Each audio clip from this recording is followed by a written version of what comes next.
मोगरे के पौधे पर ये काम आपको जनवरी खत्म होने के पहले कर लेना है। ऐसा करने से आप देखेंगे कि आपके मोगरे का पौधा वापस से स्वस्थ हो गया है, हेल्दी हो गया है और मोगरे पर लगातार फ्लावरिंग होने लगी है। यदि आपको भी अपने मोगरे पर इस तरीके के फूल चाहिए तो आपको जनवरी में ये काम ज़रूर करना है। हर एक साल मोगरे के पौधे पर ये करना होता है रेस्ट पीरियड के बाद, यानी डोरमेंसी के बाद। फिर पौधा 8 से 10 महीने तक लगातार फ्लावरिंग करता रहता है। आपके पास जो भी मोगरे का पौधा होगा, आपने देखा होगा उसमें अब नई पत्तियां अपने आप ही आने लगी होंगी। एक आध पत्तियां अब निकल कर के आ रही होंगी, मतलब पौधा अपने आप रेडी हो रहा है। जैसे मेरे पौधे में देखिए इस तरीके से नई नई पत्तियां आ रही हैं। तो अभी यदि उचित मात्रा में भोजन इस पौधे को दे दिया जाए तो आप इसे संतुलित बनाकर रख सकते हैं और पौधे को मरने सूखने से भी बचा सकते हैं। डोरमेंसी पीरियड में तो पौधे को बचाना ही एक चैलेंज हो जाता है और पत्तियां तो देखिए अपने आप गिर ही जाती हैं। लेकिन पौधे को, जैसा मैं हमेशा कहती हूँ, डोरमेंसी में कभी भी रिपोर्ट नहीं करना चाहिए। ये वही पौधा है जो शुरू में मैं आपको दिखा रही थी, वो ओल्ड वीडियो है। ये जो वीडियो मैं आपको दिखा रही थी ये वही पौधा है, लेकिन इसकी पत्तियां गिरते गिरते डोरमेंसी में और बाहर में ओस भी बहुत पड़ती है, तो पौधे को सिर्फ बचा लिया है हमने। लेकिन आने वाले समय के लिए कैसे रेडी करना है ये आप अभी आपको वीडियो में बता रही हूँ। सबसे पहले क्या करना है, आपको अपने पौधे को शेप देना है, कट करना है। कट कौन से पौधे में करना है ये भी समझ लीजिए। जो पौधा आपके गमले के साइज से थोड़ा ज़्यादा बड़ा हो गया है, 8 इंच का कंटेनर है और पौधा 8 इंच से ज़्यादा बड़ा हो रहा है, उसे कट कर दीजिए।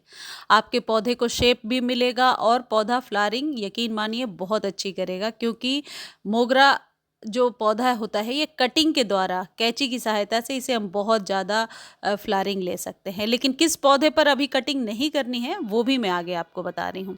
कटिंग करने का बहुत ही सिंपल तरीका है। एक बहुत ही अच्छा कटर ले लीजिए और ऊपर से 2 से 3 इंच अपने गमले के गमले का जो साइज़ है उसके अकॉर्डिंग ही पौधे को कट कीजिए। यानी कि 8 इंच का कंटेनर है तो कम से कम 6 से 8 इंच के बराबर आप पौधे को रखिए। अब जो पौधा इस तरीके का है, मान लीजिए जैसे मेरे पौधे में आप देख रहे एक ही पत्ती, एक ही डंडी है और उस पर 4-5 ही पत्तियां हैं। इसको कट करने से कई बार पौधा सूख भी जाता है, लेकिन इसमें न्यू शूट्स तो आ रही हैं। तो सबसे पहले नाइट्रोजन की अच्छी मात्रा देनी पड़ेगी। उसके बाद जब पत्तियां बहुत सारी आएंगी तो इसे फैब में कट करना होगा। यदि एक ही सूखी डंडी आपके पौधे में बची है तो उसे कट मत कीजिए। अब आपको क्या करना है, अब आपको पहले से लेकर के रखना है हल्दी, जो आपके किचन में ही मिल जाएगा बहुत आसानी से। आपको पता है हल्दी हम इंसानों के लिए भी औषधि का काम करता है और हमारे पौधों के लिए भी औषधि का काम करता है। जितने भी वीड्स वगैरह हैं पौधे में निकाल दीजिए, क्योंकि पौधा जाहिर है साइड में रखा होगा डोरमेंसी में, तो वीड्स वगैरह उगाते हैं। अब आप अपने पौधे की गुड़ाई कर लीजिए बहुत अच्छे से। सिर्फ 1 से 2 इंच ही गुड़ाई करनी है। यदि पौधा रूट बाउंड हो रहा है, रूट्स जैसा मैं हमेशा गमले में आपको दिखाती रहती हूँ कि रूट्स भरने के बाद रूट्स ऊपर तक दिखने लगती हैं, यदि रूट बाउंड हो रहा है तो फिर आप 2 तरीके से इसे रिपोर्ट कर सकते हैं। या तो सेम गमले में मिट्टी को चेंज कर दीजिए, यानी पौधे को बाहर निकालिए और सॉइल फिर से रेडी करके पौधे को उसमें डालिए। या फिर ये कर सकते हैं कि थोड़ा सा बड़ा गमला ले सकते हैं, थोड़े से बड़े गमले में इसे रिपोर्ट कर सकते हैं। उसके बाद 1 चम्मच के करीब हल्दी आपको इसमें डाल देना है इस तरीके से, और कुछ नहीं करना है। ये हल्दी का जो उपचार है मोगरे पर, हमेशा मैंने देखा है बहुत ही अच्छा काम करता है। हल्दी हमारे पौधे की जो सॉइल होती है जिसमें कि जीवाश्म वगैरह बहुत ज़्यादा होते हैं, उनको आप कह सकते हैं कि गुड बैक्टीरिया में कन्वर्ट करता है। तो हल्दी, वैसे भी इसके बहुत सारे फ़ायदे हैं, मैं अक्सर आपको बताती रहती हूँ। हल्दी डाला, इसके बाद आपको डालना है चाय पत्ती। एग्जैक्टली वही चाय पत्ती है जिसे चाय बनाने के बाद हम फेंक देते हैं, लेकिन देखिए मॉइस्चर फ्री है, मैंने बहुत अच्छे से सुखा लिया है। आपको भी यही करना है, बहुत अच्छे से इसे सुखा लेना है। 1 चम्मच के करीब डाल देना है इसी तरीके से और मिट्टी में मिला देना है। मेरे पौधे की जो सॉइल है ये थोड़ी अभी गीली सी है, कल ही पानी दिया है मैंने। तो आपके पौधे की भी सॉइल थोड़ी गीली है तो पानी देने की ज़रूरत नहीं है, आप सिर्फ सॉइल में मिलाइए, नेक्स्ट डे पानी दीजिए। और जो सूखी डंडी है, जो एक दूसरा पौधा मैं आपको दिखा रही हूँ, उसमें भी सेम ट्रीटमेंट करना है। सिर्फ आपको कटिंग नहीं करनी है, पत्ते जब ज़्यादा हो तभी कटिंग करनी चाहिए, नहीं तो पौधा सूखने लगता है। तो ये चाय पत्ती वाली जो चीज़ है, जो खाद है, और हल्दी इस पौधे में भी डालना है। लेकिन हाँ, एक चीज़ और है, जहाँ से कट किया है बेयर स्टेम को नहीं छोड़ना चाहिए, यानी कि जहाँ से कट किया है उसे कभी भी जब कटिंग करेंगे तो उसके ऊपर कोई चीज़ का स्प्रे कर दिया कीजिए। या तो एलोवेरा को पानी में घोल कर स्प्रे कर दीजिए, या फिर आप हल्दी को पानी में घोल कर स्प्रे कर दीजिए। स्प्रे करने से क्या होगा कि नई पत्तियां जल्दी आएंगी। देखिए, गुलाब में फ्लावरिंग तो होने लगी है। जिन लोगों ने गुलाब का वीडियो नहीं देखा है वो जाकर ज़रूर देखिए। अब आपको डालना है चूना।